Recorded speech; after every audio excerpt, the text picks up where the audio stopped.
Hi, here is my next project. It's going to be these oak double gates. I started by measuring the width of the opening and finding out what height the customer would like the gates to be. Now I know the sizes, I can get a model made in Fusion 360. Once a drawing has been done, I can work out my rail and spindle spacing and get a cutting list put together. Right, let's make shavings.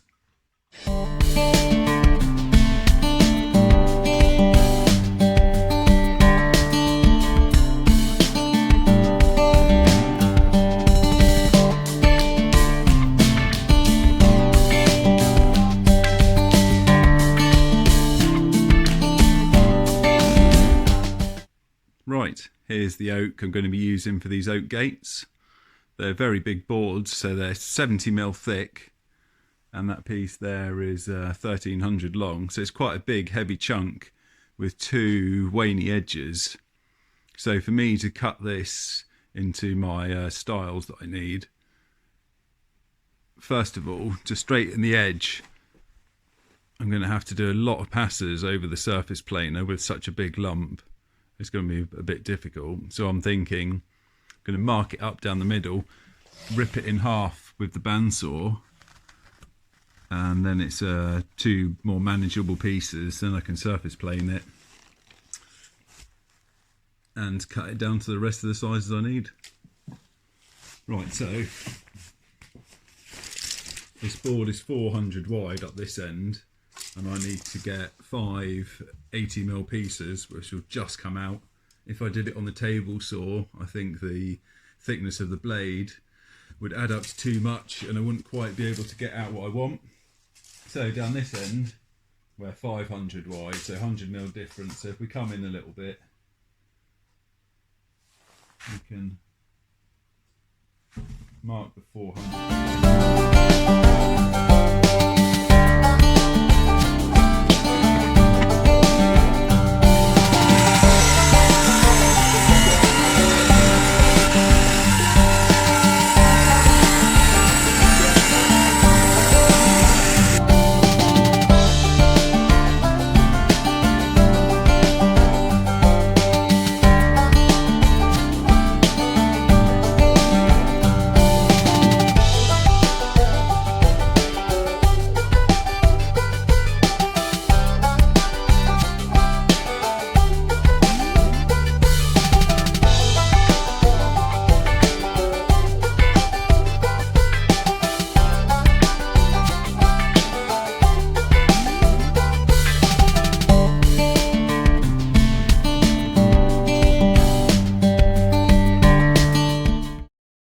Now all the planks have been ripped up on the bandsaw, it's time to orientate these spindles ready for surface planing, then counter sawing and planing down to width.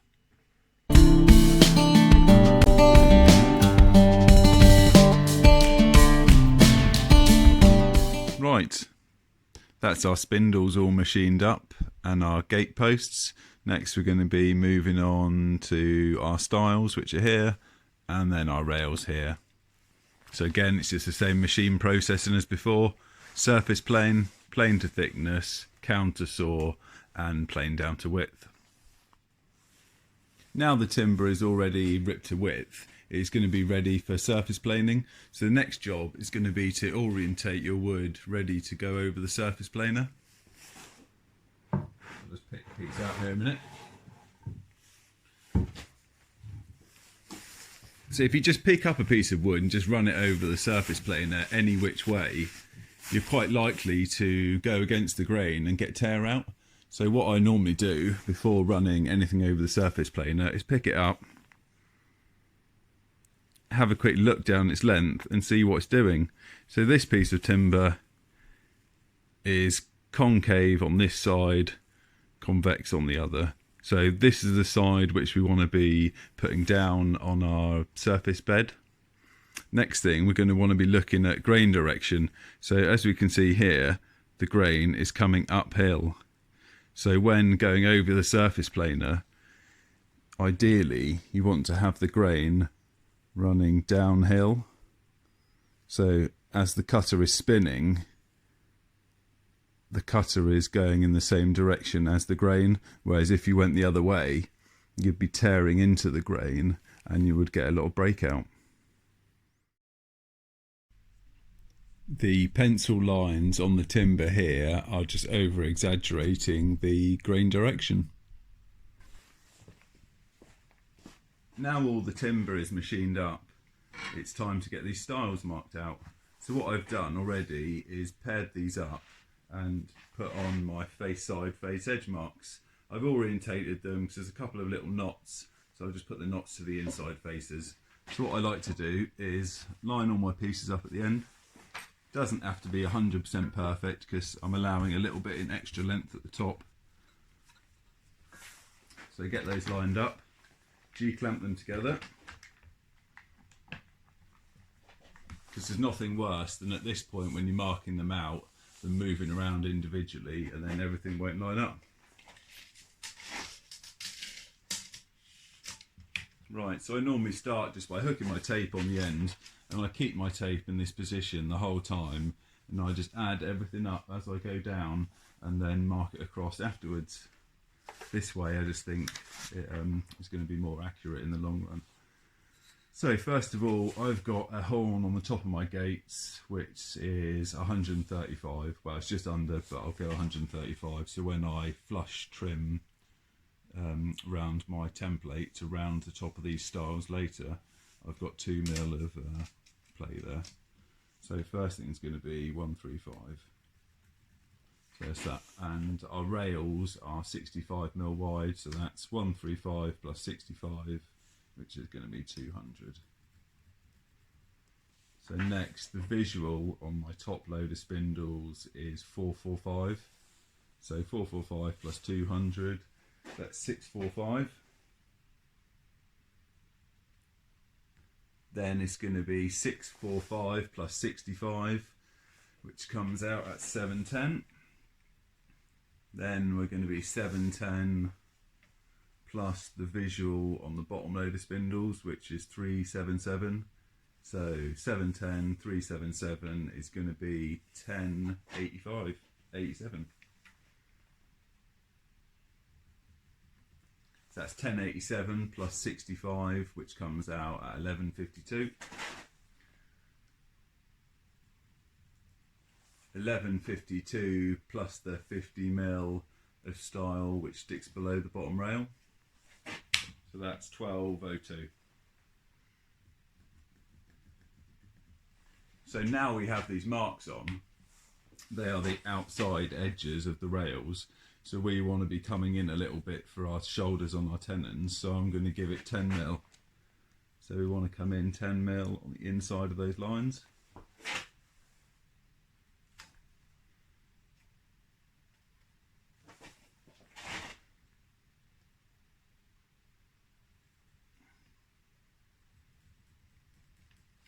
So that's all those marks put on. So next we want to just square those 4 lines across.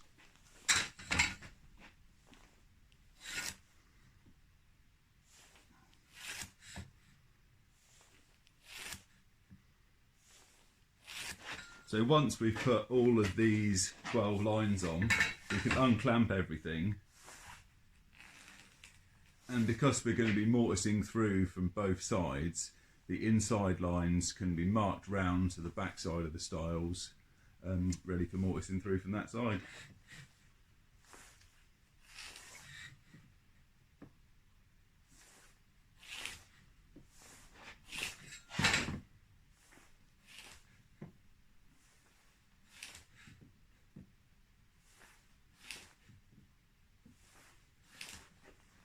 Right, that's our lines on. We can unclamp this lot.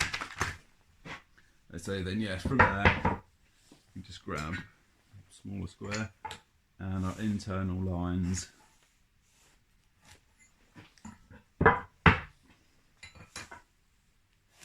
More marking round to the back side. Right, there we go, all ready for mortising now.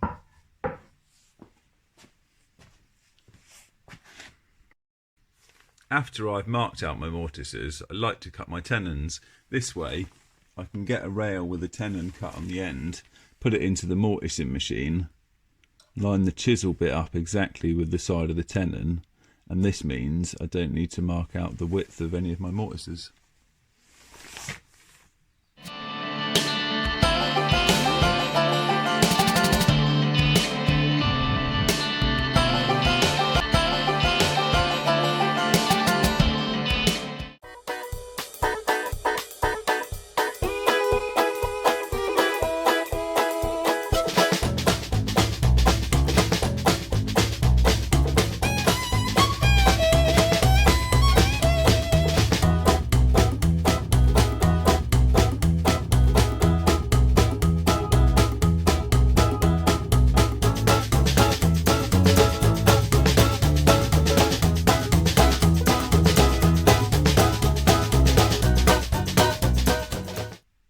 Now that's all the shoulders cut on these tenons, it's time to get mortising.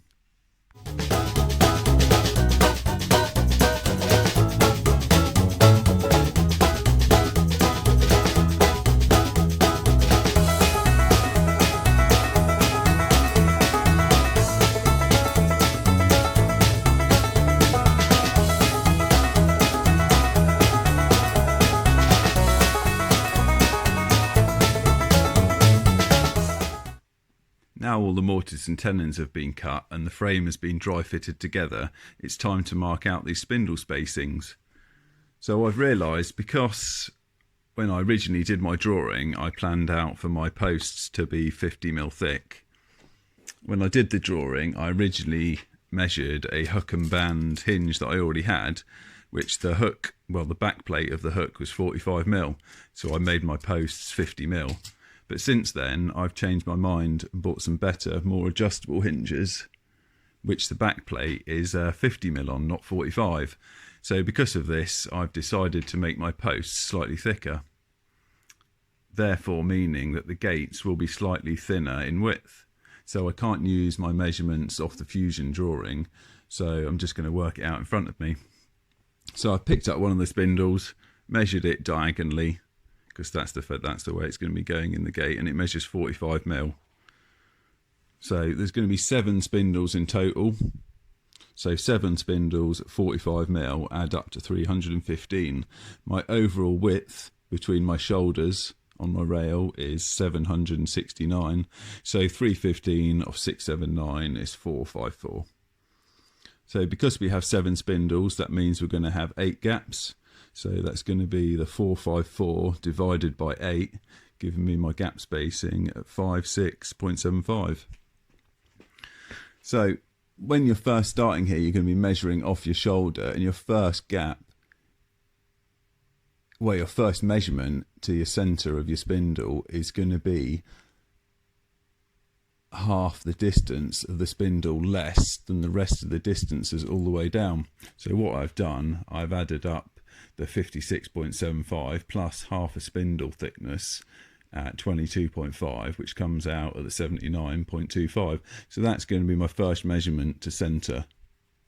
My second measurement after that is going to be the 56.75 plus full spindle thickness at 45mm, which comes out at the 101.75. So each centre mark after that is going to be at the 101.75, except for my last spacing, which will be the same as the beginning. Right, I hope that makes sense. Makes sense to me, but you never know. Right, I have a little pan up here, and there's some rails I've already mortised. Right, time to do the rest.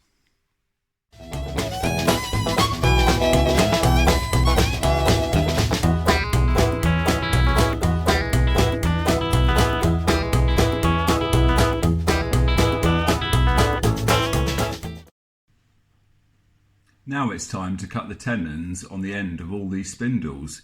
Each tenon has 4 shoulder cuts done on the table saw and then 4 cheek cuts on the bandsaw. There are 28 spindles, each end has a tenon on. This means I need to do 112 shoulder cuts and 112 cheek cuts, adding up to 224 cuts in total.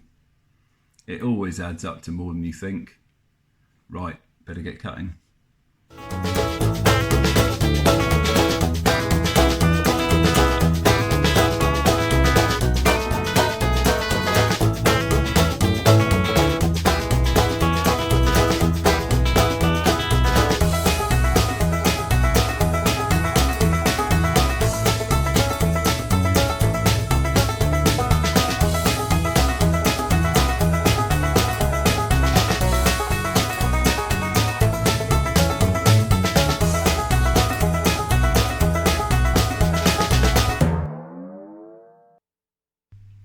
Now it is time to round the top of these stiles.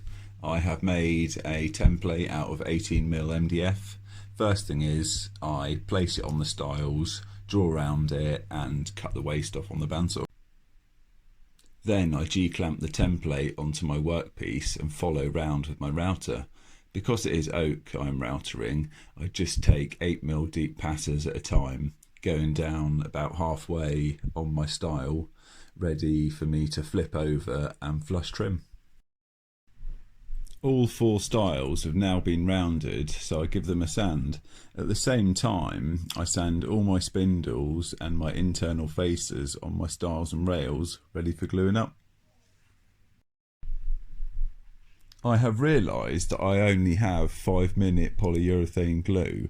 Because of this, I won't be able to glue the gate together in one, so I've decided to glue all the spindles into the rails and temporarily put the stiles on just to keep the gate square and sash clamp it together. Then, once the glue is dry, I can take the stiles off, cut some wedges and get the whole thing glued together.